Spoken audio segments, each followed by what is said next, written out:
ဒီနေ့တော့ချယ်ရီတို့အိမ်မှာကျမကြီးနဲ့မညီညွတ်မှန်းလေးတည်တယ်ဒါပေမဲ့အရန်ကြိုက်လို့တစ်နေ့မှတစ်ခါတော့ချက်စားဖြစ်တယ်တညီးသီးငပိချက်လေးပါရှင်ဒါဆိုရင်တော့ချယ်ရီတို့စပြီးတော့ချက်ရအောင်နော်တညီးသီးကိုတော့ချယ်ရီကထညက်နဲ့ပြုတ်ထားပါတယ်ရှင်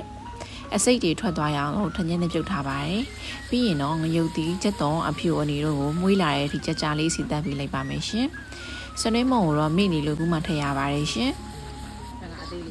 ငရုတ်သီးလေးတွေကိုကြာကြာလေးမှုေးလာတဲ့အထိစီတက်ပြီးရင်တော့အစေးထုတ်ပြီးလှီးထားတဲ့ခရမ်းကျင်သီးတွေထည့်လိုက်ပါမယ်ရှင်ခရမ်းကျင်သီးကိုအနှစ်ကျတဲ့အထိကြော်ရင်တဲ့အတွက်ချယ်ရီကတော့ရေးထည့်ပြီးတော့ခရမ်းကျင်သီးတွေကြေးတဲ့အထိခြေပေးလိုက်ပါမယ်ရှင်ခရမ်းကျင်သီးလေးတွေအခုလိုမျိုးကြေညက်လာပြီဆိုရင်တော့ငရုတ်သီးစိမ်းညှက်ထားတာကိုထည့်လိုက်ပါမယ်ငရုတ်သီးစိမ်းတွေကိုခက်မြက်မြက်လေးထည့်ပေးလိုက်ပါတယ်ပြီးတော့မှစိမ်းစားငပိကိုထည့်ပါမယ်ရှင်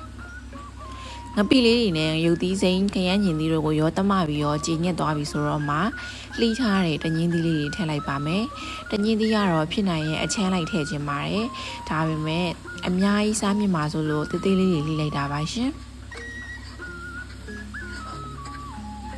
အခုလိုမျိုးတမအောင်မှွေပြီးသွားပြီဆိုရင်တော့ချယ်ရီကရင်နွေးလေးနဲ့ငယ်ထည့်လိုက်ပါအောင်မယ်ရှင်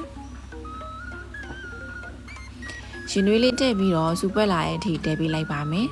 ဒါဆိုရင်တော့တအိမ်သားလုံးကြိုက်တဲ့တညင်းသီးငပိချက်ရပါပြီရှင်နောက်ဆုံးမှာမှုေးကျင်တဲ့အတွက်နည်းနည်းမင်းလေးလည်းအုပ်လိုက်ပါမယ်ဒါဆိုရင်တော့ထမင်းအရန်ကိုမိန်နဲ့တညင်းသီးငပိချက်လေးရပါပြီရှင်တညင်းသီးနဲ့စားဖို့အတွက်ချယ်ရီကတော့ကြက်ဥလေးပါကြော်ပါမယ်ရှင်